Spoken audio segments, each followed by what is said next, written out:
Good morning. I am taking you on a trip today.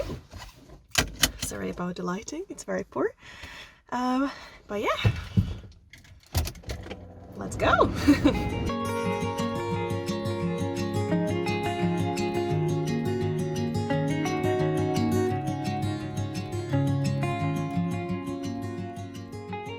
Hello again, we have arrived and today is really April weather day because it is absolutely sunny with splashes of rain and massive wind again. It was actually kind of dangerous driving here because I felt like the wind was pushing me to the side of the road. We arrived. So yeah, I'll take you with me to explore Wallington Hall and grounds. It's really pretty here.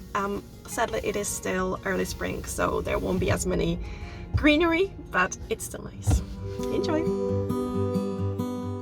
And as you can tell, the day was incredibly windy, so I decided to go for a voiceover to tell you a little bit more about this beautiful estate. Wallington Hall is situated in Northumberland, not far from Morpeth, and about a 40-minute drive north from Newcastle.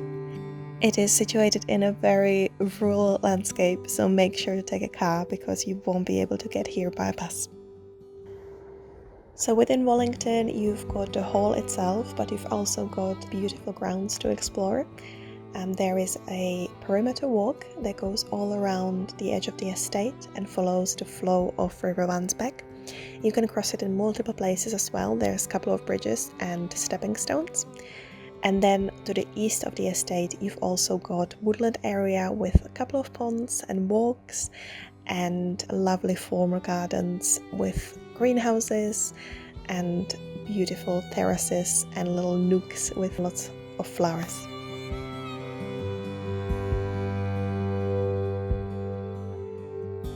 Today the house and the grounds are looked after and owned by the National Trust, but previously it has been in the hands of the Trevelyan family, who gifted it to the National Trust in 1940s, but they were not the ones who built it. The latest form of the hall was actually designed by the Blackett family, but previously it had another owner, the Femic family, who owned it since the 1400s, so it is a very old estate indeed. But the current form of the hall is in Palladian style and it comes from the 1700s.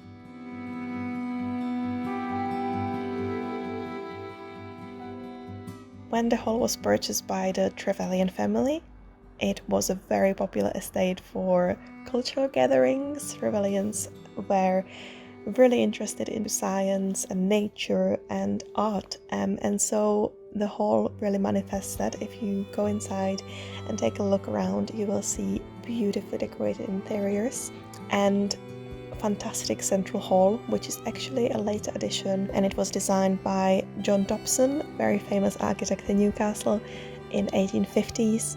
And then the paintings themselves, the murals on the walls, were painted by several different painters, very famous figures. Among them was John Ruskin and William Bell Scott.